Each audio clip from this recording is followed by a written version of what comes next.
आ रहा है हमारे बालक के पास से। हमारा बालक पाकिस्तान जो है वो अपने राष्ट्रीय सुरक्षा सलाहकार को अफगानिस्तान भेजना चाह रहा था। हुआ क्या साहब, यही वो विवाद है जो मैं बहुत पहले पढ़ा चुका हूं। यदि आप लोगों ने मेरी क्लासेस देखी है तो ये विवाद मैं पहले पढ़ा चुका हूं। मैंने आपसे कहा था कि अफगानिस्तान के अंदर रह रहे तालिबानियों ने पाकिस्तान के झंडे उखाड़ दिए। झंडे क्या, असल में इनके द्वारा जो भी बैरिकेटिंग की गई थी, खंबे जो गाड़े गए थे वो उखाड़ दिए थे। मैंने पढ़ाया है, मैं आऊंगा उस टाइटल पर भी, लेकिन वही एक मसला है जिसको आज आपको मेरे साथ पढ़ना चाहिए। हुआ क्या है, तो पाकिस्तान और अफगानिस्तान के बीच में साथियों एक रेखा है जिसे आप डूरंड रेखा के नाम से जानते हैं, मैंने पढ़ाया हुआ है। उसी से जुड़ा हुआ विवाद है जिसके चलते हुए आज पाकिस्तान के जो राष्ट्रीय सुरक्षा सलाहकार है उन्होंने अपनी यात्रा अफगानिस्तान की कैंसिल कर दी। आते हैं मसले के ऊपर, पहले न्यूज के द्वारा कवरेज देख लीजिए। और ये भारतीय मीडिया में प्रॉपर तरीके से कवर हुआ है, चाहे इंडियन एक्सप्रेस हो, प्रिंट हो, सब जगह हो। पाकिस्तान के एनएसए ने हाल ही के अंदर अपनी अफगानिस्तान विजिट कैंसिल कर दी क्योंकि अफगानिस्तान में पाकिस्तान विरोधी प्रोटेस्ट हो रहा है।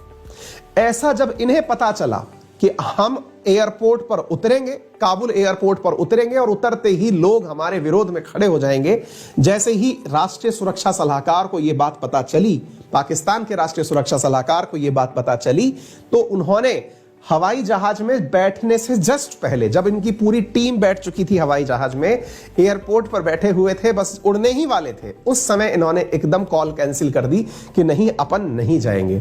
तो साहब ऐसा क्यों हो रहा है? बड़ा प्रश्न है कि जिस अफगानिस्तान को बसाने के लिए पूरी कोशिश जो है इन्होंने, तालिबान के शासन के लिए पाकिस्तान ने पूरी मेहनत की थी, तो विरोध किस बात का हो रहा है? तो इन दिनों जनाब अफगानिस्तान में पाकिस्तान का दो विषयों पर विरोध हो रहा है। पाकिस्तान का विरोध क्यों हो रहा है? एक तो कारण यह है साथियों कि इनके द्वारा, पाकिस्तान के द्वारा, जब से अफगानिस्तान में तालिबान शासन आया है या तालिबान जोर पकड़ रहा है, तब से पाकिस्तान दुनिया के सामने तो तालिबान का हितैषी बन रहा है, लेकिन भीतर ही भीतर खुद से उनसे किनारा कर रहा है। किनारे से मतलब क्या है? किनारे से मतलब यह है कि वो पाकिस्तान और अफगानिस्तान के बीच में बॉर्डर पर फेंसिंग करने लग रहा है। बॉर्डर पर फेंसिंग जो है वो इनके द्वारा प्रॉपर तरीके से की जा रही है। आप ये न्यूज देख सकते हैं, पाकिस्तान की एनएसए की विजिट होनी थी। ये न्यूज है 17 जनवरी की, जब उनके अखबार के अंदर ये न्यूज छपी थी कि भाई हमारे एनएसए जाने वाले हैं, तो इंडिया की मीडिया ने भी कवर किया था इसे कि भाई देखिए उनके एनएसए जो है वो काबुल जाने वाले हैं। 18 तारीख को इन्होंने जाते जाते इसे कैंसिल कर दिया। क्यों हुआ? तो आज के सेशन में हम आपको वही बता रहे हैं। अगर आप चाहें तो मेरा ये वीडियो है, टेक्निकल टीम अभी आपको कमेंट बॉक्स में से पिन करके दे देगी कि तालिबान ने उखाड़े पाकिस्तानी सीमा पर लगे कटीले तार, क्या है डूरंड लाइन विवाद। ये पूरा मैंने आप लोगों को 3 वीक पहले पढ़ाया हुआ है। 3 वीक पहले मैंने ये पूरा मसला पढ़ाया है, जिसमें मैंने आपको बताया है कि पाकिस्तान और अफगानिस्तान के बीच की जो सीमा है, जिसे आप डूरंड रेखा के नाम से जानते हैं, वो डूरंड रेखा पर इन दिनों फेंसिंग चल रही है। फेंसिंग का मतलब यह हुआ कि वहां पर बॉर्डर पर कटीले तार बांधे जा रहे हैं ताकि अफगानिस्तान और पाकिस्तान के बीच में सेपरेशन क्रिएट किया जा सके। 2670 किलोमीटर लंबी यह बॉर्डर लाइन है जिसके ऊपर तार लोहे के बांध करके यह कोशिश की जा रही है कि अफगानिस्तान से कोई भी व्यक्ति चल के पाकिस्तान में एंट्री ना कर जाए। लेकिन हुआ यह कि जब ये तार लगाते लगाते आ रहे थे, लगभग 90% पोर्शन पर इन्होंने ये पूरी लाइनिंग कर ली है, लेकिन जब ये करते करते पहुंच रहे थे, उसी बीच में अफगानिस्तान के कुछ लोग प्रोटेस्ट करने पहुंच गए और उन्होंने सीमा पर लगे हुए इन तारों को उखाड़ के फेंक दिया। अब ये फेंकने के बाद में जब पाकिस्तान के द्वारा अपनी यह विजिट प्लान की गई, ये देखिए मैंने 3 वीक पहले पढ़ाया था आपको, और आप इस विषय को यहां पर देख सकते हैं, न्यूज में बना हुआ है। बॉर्डर फेंसिंग यानी बॉर्डर पर होने वाली जो ये तारबंदी है, इस विषय पर चर्चा करने के लिए एनएसए जो है ये काबुल जा रहे थे इनके, कि भाई एक बार चलते हैं, वहां के लोगों को समझाएंगे। लेकिन लोग पूरी तरह से प्रोटेस्ट करने के लिए उतर आए, और प्रोटेस्ट पर उतरे हुए जो लोग हैं उन्होंने जिस प्रकार का व्यवहार अपनाया उसको देखते हुए इन्होंने जाना अपना कैंसिल कर दिया है। ठीक है ना? तो पहला विषय तो यह है कि अफगानिस्तान वाले पाकिस्तान के साथ में सीमा को डिमार्केट होने ही नहीं देना चाहते। वो ये नहीं चाहते कि पाकिस्तान और अफगानिस्तान के बीच में किसी भी प्रकार का बॉर्डर हो। अब आप पूछेंगे कि ऐसा क्यों है साहब, डूरंड लाइन को लेकर के इस तरह का विवाद क्यों है? आइए मैं आपको बताता हूं। देखिए साथियों, भारत जो है वो कभी वंस अपॉन ए टाइम, ये पूरा जो पाकिस्तान है ये भी भारत ही हुआ करता था। भारत का जो विस्तार यहां तक था, इससे ऊपर अफगानिस्तान वाले क्षेत्र को ब्रिटिशर्स के टाइम पर बफर जोन के रूप में काउंट किया जाता था। रीजन क्या है? अफगानिस्तान के उत्तर में यहां पर आपको कुछ देश दिखाई देंगे, जिनमें से एक का नाम उज्बेकिस्तान, ताजिकिस्तान, तुर्कमेनिस्तान। असल में ये सब यूएसएसआर हुआ करते थे। यूएसएसआर जो है वो अफगानिस्तान के रास्ते इंडिया आना चाहता था, क्योंकि यूएसएसआर को लगता था कि ब्रिटिशर्स ने इंडिया पर कब्जा किया हुआ है, तो क्यों ना इंडिया पर हमारा भी कब्जा हो। ऐसी स्थिति में अफगानिस्तान एक बफर स्टेट के रूप में कार्य किया करता था। किन किन के बीच में? यूएसएसआर और ब्रिटिशर्स के बीच में। यही कारण है कि अफगानिस्तान लंबे समय से विवाद का कारण रहा है, लंबे समय से बैटलफील्ड रहा है। बिल्कुल वही हालात समझिए जैसे आज नेपाल के हो रखे हैं। आज नेपाल भारत और चीन के बीच का एक बफर जोन बना हुआ है, जहां चीन वाले नेपाल वालों को भड़का देते हैं, फिर नेपाल वाले भारत वालों के साथ किसी ना किसी बात को लेकर टीका टिप्पणी कर देते हैं, फिर भारत वाले उनको समझा देते हैं। तो ये सब चीजें चल रही हैं और बीच का बंदर वाला हिस्सा चल रहा है। ऐसा हुआ अफगानिस्तान के साथ भी। अफगानिस्तान में हमेशा से ही कबीलियाई लोग रहे, कबीले यहां पर रहा करते थे। कबीलों को समझाने के लिए ब्रिटिशर्स ने यहां पर एक प्रॉपर तरीके से समझौता किया। समझौता यह किया कि तुम अपने क्षेत्र के राजा रहोगे और तुम्हारी हिफाजत के लिए हम खड़े रहेंगे। और ब्रिटिशर्स ने यह कहते हुए वर्ष 1893 के अंदर यहां पर एक लाइन खींच दी, जिस लाइन को डूरंड लाइन के नाम से जाना जाता है। यह यहां पर जो लाइन खींची गई थी, इसी को डूरंड लाइन कहा जाता है।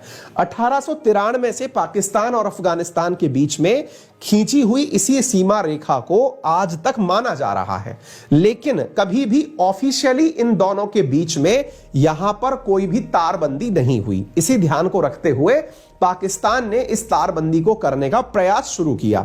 पाकिस्तान के इन प्रयासों को तब ज्यादा मौका मिला जब पाकिस्तान को अफगानिस्तान में अपनी ही सरकार बनाने का मौका मिला, अर्थात इन्हीं के समर्थन से तालिबान का शासन आना शुरू हुआ।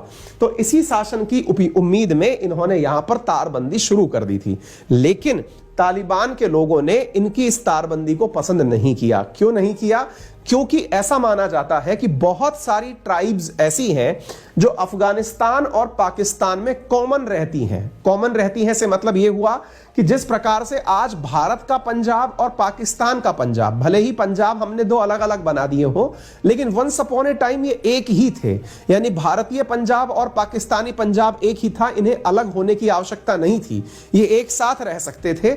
वहां पर भी पंजाबी सिख रहते हैं, ये सब एक साथ कंबाइंड रूप से रह सकते थे। लेकिन साथियों, उस समय के ब्रिटिशर्स ने इनके बीच में जो सीमा रेखा खींची वो हम लोगों ने तो मान ली, लेकिन इनके बीच में खींची गई सीमा रेखा को यहां के कबीले नहीं मानते, और कबीले नहीं मानते, इसी कारण से इस बॉर्डर का कोई औचित्य नहीं रह जाता।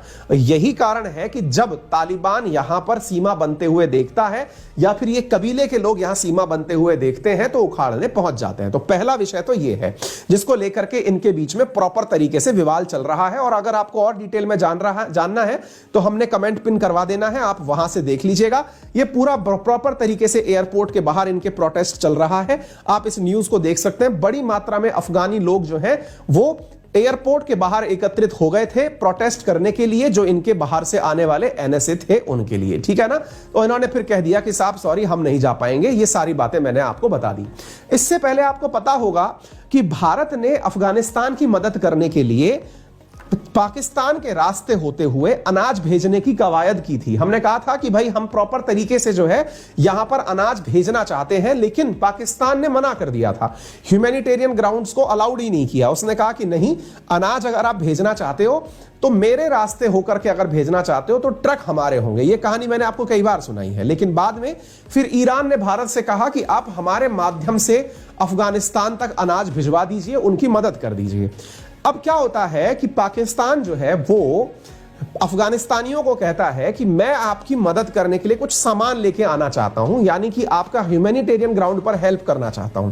अफगानिस्तानियों को यह बात भी पसंद नहीं आई। उन्होंने कहा कि सुनिए, आप पहले अपनी मदद कर लीजिए, क्योंकि दुनिया में आपके खिलाफ जो इमेज बन रही है वो बन रही है कि आप आतंकवाद के पनाहगार हैं। तो आप अपने घर में सुरक्षित रहिए, हम अपना ध्यान रखने के लिए समर्थ हैं। लेकिन क्या हुआ साथियों, इधर की तरफ पाकिस्तान ने अफगानिस्तान के बिगड़े हालात को ब्लेसिंग इन डिस्गाइज समझा, यानी कि आपत्ति में अवसर के रूप में देखा, और उसने कहा कि मैं अपने पास से कुछ लोग आपके देश में काम करने के लिए भेज देता हूं। ऐसा कहने वाले ये कलाकार थे।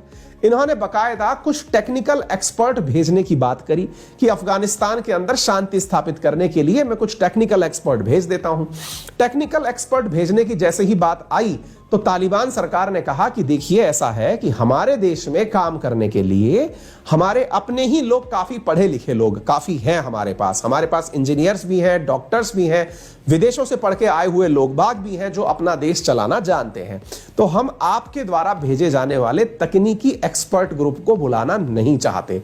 यानी एक प्रकार से तालिबान पाकिस्तान के द्वारा दी जाने वाली सहायता, जो कि तकनीकी सहायता कहता है, अब मैं पाकिस्तान उसे भी दरकिनार कर रहा है और पाकिस्तान का विरोध भी कर रहा है। ये घटनाएं दर्शाती हैं कि पाकिस्तान का जो असली एजेंडा था वो शायद तालिबान की वजह से या फिर अफगानिस्तान के कुछ लोगों को समझ में आ रहा है कि कैसे उसने अफगानिस्तानियों का उपयोग अपने हित में करने का प्रयास किया।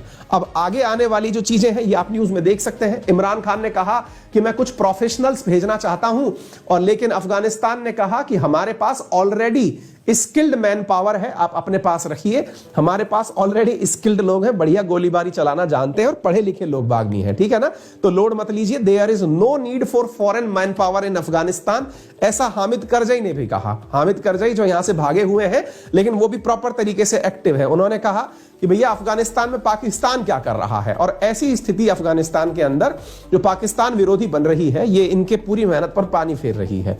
तो ये सारी जानकारी है जो शायद आप लोगों ने देख ली हो। यहां पर ये टोलो न्यूज है पाकिस्तान की, जिसमें आप देख सकते हैं कि इन्होंने कहा था कि हम जो है अपने स्किल्ड पर्सन भेजना चाहते हैं, लेकिन इन्होंने मना कर दिया कि साहब हमें जरूरत नहीं है। ठीक है ना, क्लियर है? उम्मीद है सारी जानकारी आप लोगों को पता चल गई होगी। ठीक है, चलिए, हाँ जी।